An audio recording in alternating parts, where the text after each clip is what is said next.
What is up, fellas? JPS delivers here with some Madden NFL 09 football. This is the CPU drafted team going up against the Bengals this week with Tommy Harris, Marvin Harrison, who is gonna definitely end up as a pain in the ass to us this game. Showing the roster right here, but hey, NFL football has kicked off. Quite an exciting first weekend, as you can tell. I mean, hell, it's pretty cool to see the fans in the stands for the Jacksonville Jaguars. Minshew Magic. I mean, pretty under the radar, if you ask me. They huge underdogs at home. It was cool to see the fans there. It was cool as fuck to see the fans. I mean, Jacksonville fans, they don't give a fuck to begin with. Florida's a state notorious for not giving a fuck to begin with.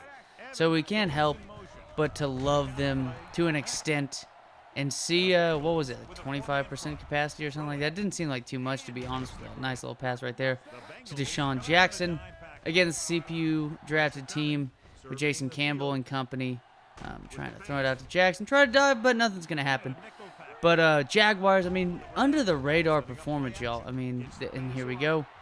That's not under the radar as, well, it's quite evident.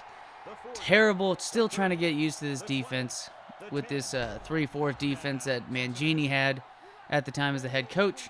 And I don't know if he was the D coordinator of the Jets before, but I know for sure probably was the D coordinator for the Patriots the season before he got hired as the Jets coach. Didn't work out all too well eventually, even though I'm pretty sure there's a decent Jets team with Brett Favre at the helm, pretty sure in this year, whatnot. But continuing on about the weekend, Minshew goes under the radar, even though the win obviously does not, as a solid win right there. Nyheim Hines came out of nowhere to me, even though it shouldn't even be that all too surprised. Kevin Falk, nice catch on that one for a nice first down.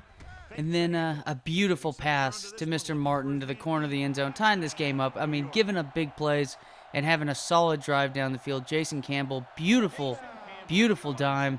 Speaking of Danny Dimes, this is recording during the Monday night game as the Giants are showing up quite well to begin it, even though Saquon really doesn't have much to say about the success early on in the game. We got, hey, Saquon Barkley, just like we saw at Hank Baskett, make a play, huge play in one play. You can definitely say the same about Saquon's ability to do that. Mark Clayton, nice catch. But hey, Minshew goes 19 of 20 in that game. Throws 3 touchdowns, I believe.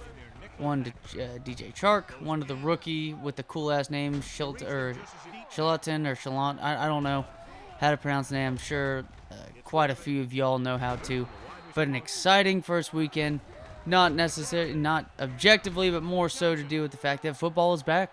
NFL football, I know college football has been back, but hey, it's just early part of the season for college football. Really not much going on when it comes to huge matchups for big teams, high-ranked teams and stuff. I mean, for example, UTEP and Texas. Texas beats the living shit out of UTEP. My Aggies were not playing this weekend. I mean, Sam Ehlinger had 400 yards and 5 touchdown passes in the first half. I don't care who you're playing. That's an amazing stat line. And nice touchdown right there. But yeah, just a cool weekend starting off. Minshew, 19 of 20, 3 touchdowns. It goes under the radar for the most part, I'd have to say. The win obviously doesn't. But a Phillip Rivers type game, having 2 interceptions and nearly 400 yards passing. Nice catch by Roy Williams. But hey, football's off and running. Joe Burrow, they don't get the win. And for speaking of, playing the Bengals, talking now about the Bengals with Joe Burrow, doesn't get the win, but he did show some poise getting down the field, setting up game-tying field goal that is missed. I believe Randy Bullock is still the kicker for the Bengals, even though he probably shouldn't be. Isn't that usually a thing, though? We've seen recently that with these Groza kickers, usually these kickers that come in pretty early in drafts. I mean, hell, you saw a second-round pick spent by the Tampa Bay Buccaneers. And, what's more Tampa Bay move than to draft a kicker like that, and then bam, the kicker just isn't even with the team anymore after being a second-round pick. And I don't know, what does that say? But Randy Bullock, he was a great kicker for Texas A&M, won the Groza Award the last year he was there. And then I just don't know how he still has a job in the NFL. But it is what it is. I know a lot of kickers these days, it seems like they're missing quite a bit. So can't really trust it all too much. Blankenship missed, I think, 1 or 2 field goals as well. He was a highly touted kicker out of Georgia, the guy with the spectacles at the kicking position. Nice turnover right there by our defense and getting it done for a nice first down. High scoring game for sure. It's going to get really, really saucy at the end of this one. But Joe Burrow loses first game, but hey, nice solid rushing touchdown. Shows he's got the athleticism. And I mean, hey, he's hitting A.J. Green multiple times. 5 catches by A.J. Green. Definitely had probably about 3 or 4 more targets besides that. It's going to be exciting to see the Bengals this season as this have. I mean, the Chargers are just a solid team overall. You don't need anybody to tell you that. Doesn't matter if Phillip Rivers is gone, if they got the rookie quarterback they need to ease in since Tyrod is starting right now. But hey, that Chargers team has one of the best rosters in football. Keenan Allen's still there, obviously one of the most underrated wide receivers in my opinion in the NFL. Dude's a beast. I feel like when Herbert gets going, he's definitely going to be utilizing that man. Mike Williams is one of the best deep ball threat guys. One of the best red zone threat guys. And here's one of the best catches I've seen in Madden in a long time. Roy Williams getting it done, baby. Getting done. That's some Mike Williams type shit. But hey, Mike Williams has a ways to go to reach the Roy Williams type level, at least for his first couple of years in the NFL with the Detroit Lions. Before, of course, Detroit ruins it. Like Mr. Swift with that drop catch. I mean, that's the best thing that could have happened to Mitchell Trubisky because the way Mitchell Trubisky played for the first, 3.5 quarters, they were playing like shite. And he was for sure playing like shite. And they got lucky because, I bet on them to win that game. They're an underdog. Thought, hey, Detroit, you can't really depend on Detroit for a lot of stuff. You can't even depend on Detroit to produce good cars nowadays. So why the fuck should I trust the Detroit Lions, especially for the last 20, 30 years? Hell, Barry Sanders couldn't even trust him anymore, and he had to retire. When you could say he still had a couple 1,000-yard seasons in him. But hey, it's best thing that could have happened to Mitch's job right there, as his security is still there. As I'd have to say, Detroit Lions are one hell of a security blanket if you're playing against them for your own job. And bam. So Lions fuck over that game.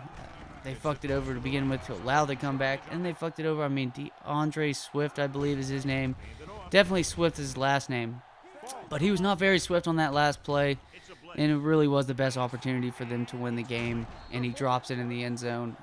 It's unfortunate, but, just a rookie, just like Joe Burrow, is only going to get better, and we'll just have to see how that pans out in Detroit. But Mitch's job's still on the line for sure, but he's not going to lose it after winning a game. There's just no reason to necessarily take him out. He looked good in the fourth quarter, but he's got to get way better, and you kind of hoped he would have played like that to start off the game because Detroit's secondaries, Darius Slay's gone now. There's no reason to be struggling all too much. And Allen Robinson, you got to throw that dude the ball like at least 15 times a game. He's easily y'all's number one wide receiver. Get it done, dude. Fucking find a way to throw him. I don't care if you pull a Matt Ryan with Julio before Ridley came into town where you're tossing that many passes his way, but he's easily your best fucking offensive player. Hit him, man. I mean, seriously. But moving on, Packers getting things done. I thought it would happen the other way around where you'd get a lot of passing from the Vikings and a lot of Aaron Jones, but however, though, as expected, Davante Adams easily has the best week, I'd say, out of any player on the weekend, getting things done. Davante Adams is a beast. I felt, in fantasy draft season long, I know Michael Thomas was getting selected first overall as, at least at the wide receiver position. If you weren't picking McCaffrey first overall, you're kind of fucking up. But just in itself, Davante Adams is going to be the number one wide receiver this season. It's quite evident. Michael Thomas now is dealing with the Saquon Barkley type injury.